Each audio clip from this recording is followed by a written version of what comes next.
Good evening, this is Kuro. Got a random game in my Tier 7 Blyskawica. Going over the matchmaking, looking at Tier 8 CV, a bunch of battleships, no radar threats, and rounding out the destroyers, Shira, Fubuki, Gnevny. All of these outspot me, so they can be an issue for me. Sorry, I haven't made videos in a couple days. I'm getting over a sore throat, and you may hear my voice go a couple times during the video. It's so right now, so um, we'll see how it goes. My game plan is I'm going to push up to C-Cap. This game I'm testing a new build. I'll post a build with the in the comments below in the video. I've got an 18-point captain for at this point, and it's a really solid boat. Once you get at least 13, once you get at least 15 points, this DD really starts to become OP, and it just gets, better and better. Now with the DDs out spotting me, I'm going to push in towards this island. I want to be closer towards cover. My CV is doing a good job spotting, so I am going to take advantage of that.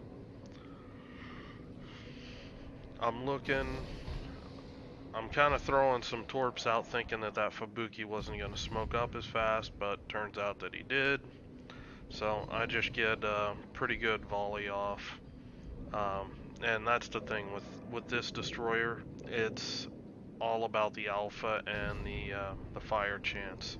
That was one volley for almost 3.5k. That's really solid on these low tier destroyers. I'm undetected, so I'm gonna take and just put some shots into the smoke, maybe get lucky. And I'm just gonna start harassing this Pensacola. And what I'm doing here, I'm trying to use this island to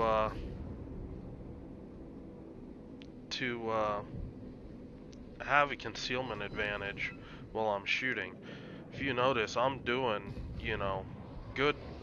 good raw alpha damage, but then also I have it's like a 10.5% base fire chance, and it's going to be a lot of fires. One thing you should recognize right off the bat with this build, there's no AFT.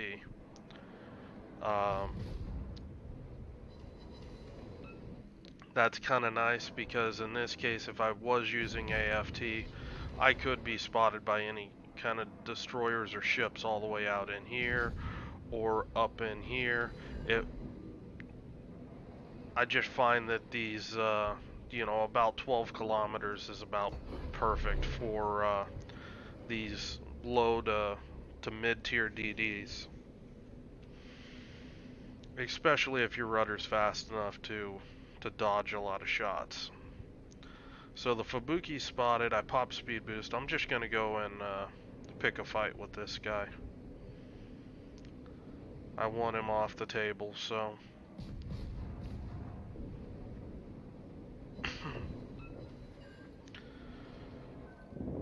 got some torps coming in, so I can't really chase him.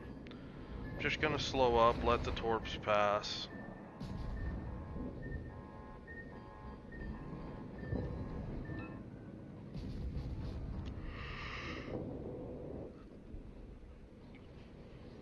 Now that the Fubuki's dead, I'm just going to turn my attention back onto C-Cap.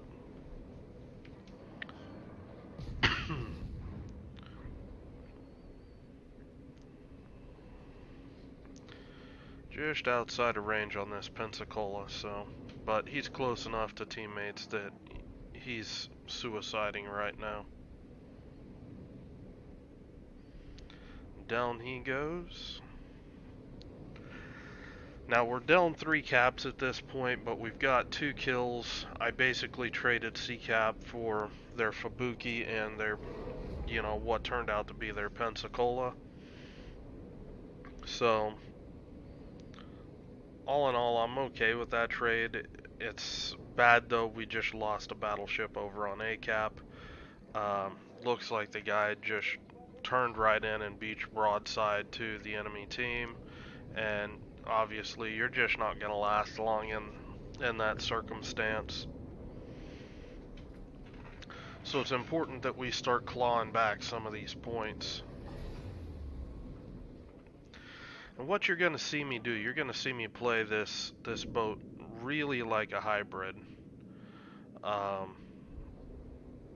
You're going to see me torping a lot. You're going to see me use the fire chance. I smoke up, use my first smoke. Really want to get this Scharnhorst down. He's just kind of a pain in the ass, you know, in our flank. And, you know, the quicker this guy goes down, the quicker we can push into B-cap and really take the eastern side of the map. Scharnhorst repairs his fire, and I'm just being patient here, waiting for this guy to either shoot or get spotted again. He's repaired, so his damage control is on cooldown.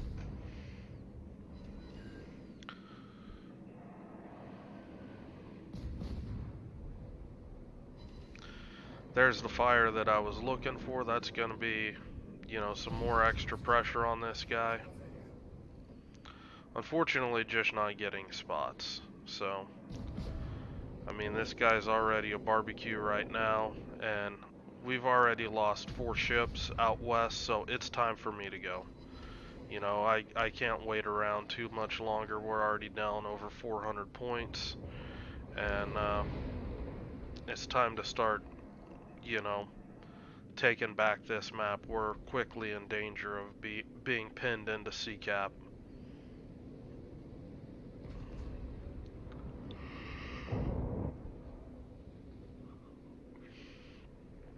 My CV's just going ham on these destroyers. Graf Zeppelin dive bombers hurt. Now this is kind of a critical engagement here. This Shira gets away, and just good dodging on his part.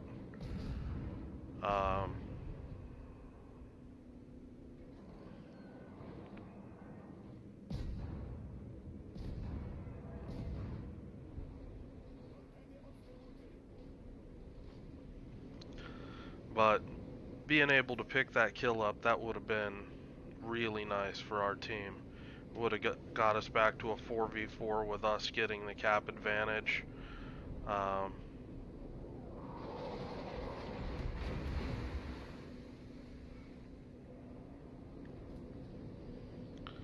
I'm watching the Fiji push up, and he's pushing towards the King George. I know this guy is gonna smoke up at some point. So what I'm gonna do, I'm gonna drop between where he's at now and the indicator, and I'm pretty confident that that's gonna give me torps roughly wherever he's gonna smoke up in there. Still trying to get this Scharnhorst down. And part of the reason why I'm shooting is I figured it would trigger that Fiji to smoke up and turn more broadside, giving my torps a better shot. And, you know, he popped smoke, but it doesn't even appear that he really slowed down.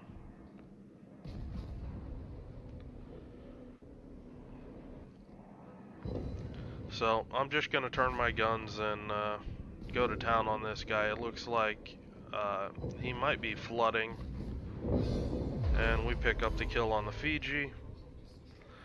Gonna switch target to the Massachusetts, And at this point, I'm switching into just like damage dealing mode.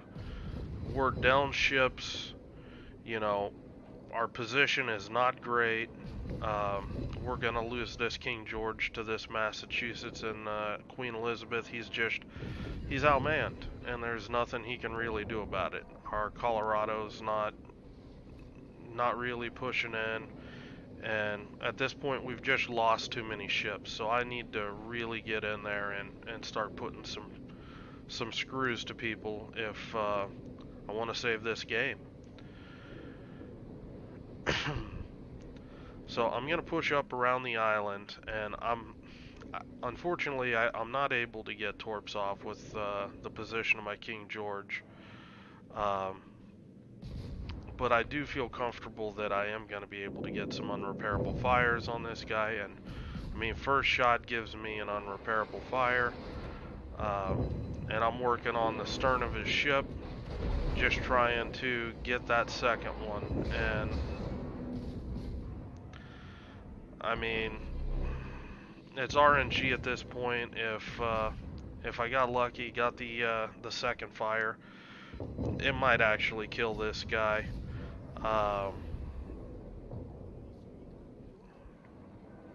But since I didn't, AP was probably the better ammo to use. But regardless, I don't have time to dwell on that. I've got a Queen Elizabeth pushing me, so I'm just launching into this guy. Try to get as many fires. If I can force out some damage control. I've got torps. I'm already starting to play the priority target games, try to get this guy to think that I'm torping, maybe bait out a turn or something that gives me a clear indicator what this guy's plan is. Looks like this guy just wants to reverse, so I'm going to go on ahead and just torp behind him. You know, just still shooting. I believe that's 2 unrepairable fires on this guy. And that shot whiffs. But I've got problems.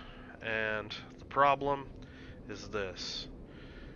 The Eugen is pushing my CV. And I've got to protect my CV, or, you know, it's gonna get rough. I do land a torp hit on the Queen Elizabeth, and you can tell from the damage counter that she's still flooding and burning. But my focus is already switching to the Eugen.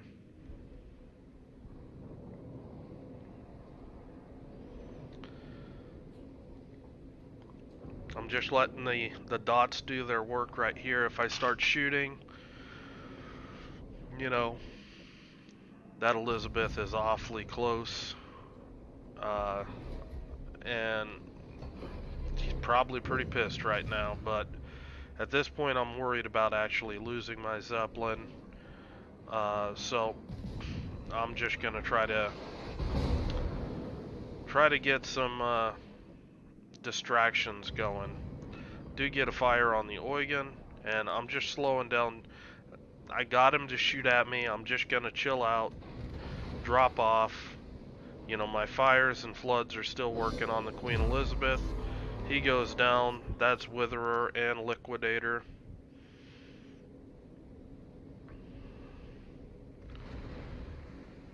And I'm gonna push in. This Eugen, I think, used his damage control. Either that or he just let the fire burn out.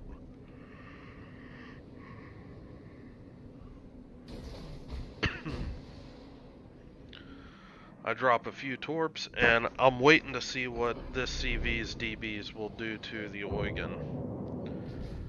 Looks like he got a fire there. Me smoking up, that's going to be additional pressure.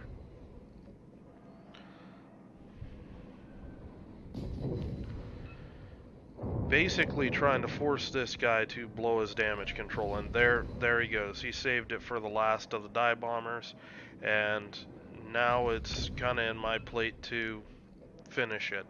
I have no idea what was wrong with that other volley. It was horrible. but there's one unrepairable fire. Now, the thing to mention about Eugen, she's got a heal now. So this guy is able to heal up and ride out this fire damage. I got 2 fires. I thought that he was dead. I'm starting to move, and the Eugen's gonna make it behind this island. And you know, I'm still shooting this guy. I want to make sure that he's dead.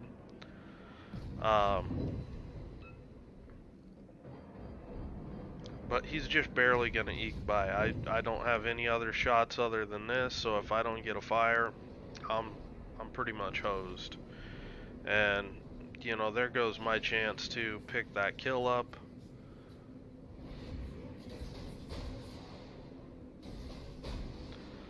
I'm dropping some Make-A-Wish torpedoes on this Amagi. I know he wants to push towards B-cap.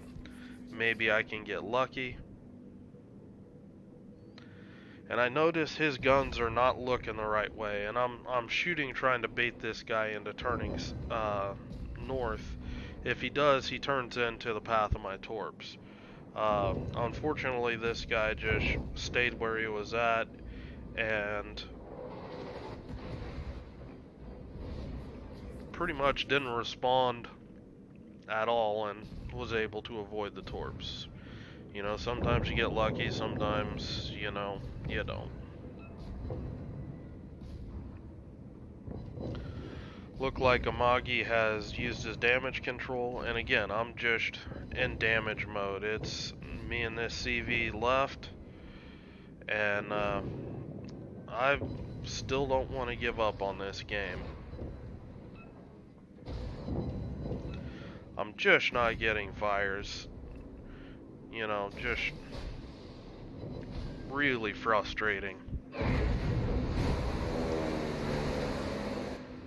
The CV is dropping me, dodging torps, and I can kind of tell with how fast everything's starting to come at me that the game's starting to draw to a close. Fires just aren't happening there. Gonna switch targets to the Colorado. Get a fire there, actually double fire there. He's gonna blow his damage control, and really what I'm doing, I'm pushing back into the caps. I'm trying to get in there and contest if I'm able to pick up a kill, buy us some time. Unfortunately, you know, points just run out.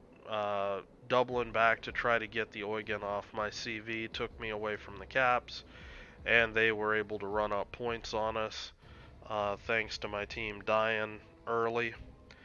And you know, that was the game.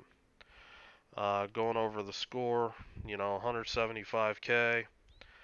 Um, the interesting thing that I kind of liked about this build was I felt like I was never really out of step with either the guns or the torpedoes. It was, you know, 15, 20 seconds I could stealth up and creep into torpedo position, dump my torps, and then start shooting it and harassing and kiting again. Um, you know, 15 fires this battle. This isn't fully flagged, so this is, you know, still got another 1% fire chance on top of this that I could run for ranked or whatever. Uh, so all in all, this was a pretty good game. I was most happy about this game with the flexibility, the ability to switch back to the guns and the torps. I had AFT on it, and I just felt like the torps were kind of useless because to use them you just had to go dark so long to get back into kind of a viable torpedo range, and just really wasn't happy with it. So I pretty much went full gun build, um, and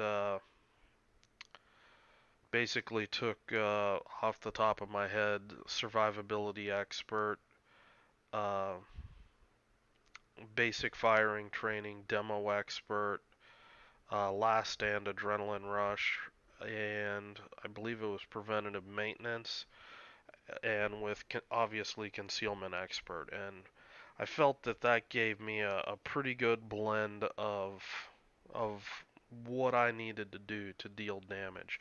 And I didn't focus on knife fighting or anything like that. If you saw when I picked up destroyers, I wanted to try to kite them, wanted to keep them at range because the turrets, without expert marksman, uh, they turn, 18 seconds, 180 degrees. So basically Russian uh, gun turrets.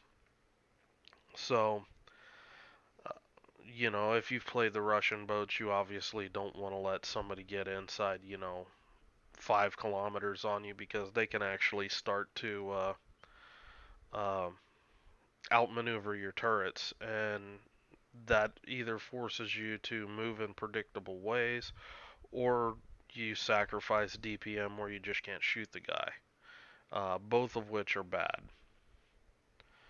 So, gonna keep on going with this game. Taking a look at the team score, 1600 base XP. All in all, not bad considering, the top two players on the enemy team were, mid 18s. Solid game. Unfortunately, my team just died a little early, and, I got pulled out of position trying to save my CV, and it was pretty much me and my CV trying to hold this thing together. Um, right here, you see, what I'm talking about. Those couple torpedo hits. Oh, you got lucky with the flooding. So not really. I mean, 15 fires. That's a hell of a lot of fire damage, and most of the flooding damage was on the Queen Elizabeth, which I forced his damage control off. He was, burning all over the place. He had to repair, and when he did, he ended up eating a torp and eating some more fires for his efforts. And you know, this is the nasty part of the build. I mean, I did more, I almost did more in flooding and fire than I did, with my guns and torpedoes. And that is the strength of this build with Blyska. So, hope you guys enjoyed this game. I know this boat gets everybody thinks that it's been power creep since they did away with open water stealth firing. It's bullshit. This is a really solid destroyer at tier 7. Uh, the guns are absolutely fantastic on here. Um, yeah, they're some of my favorite guns at tier 7. So if you haven't bought her, you know she's worth it. She really is. Even with the one-off captain, um, the best way to get her, of course, would be like in a Christmas container or something like that. They usually come with a 10-point captain. That's how I picked mine up. But with the Elite XP system for the commanders, I have just been abusing that and probably have put, at least 5 or 6 points in addition to what I've ground on Blyska on this captain to get it to 18 and a half points. And the 19th point will be priority target, and I'll consider it pretty much done at that point. So again, hope you guys enjoyed the game. Leave some comments below what you think, and I will talk to you guys later. Hope you have a good night.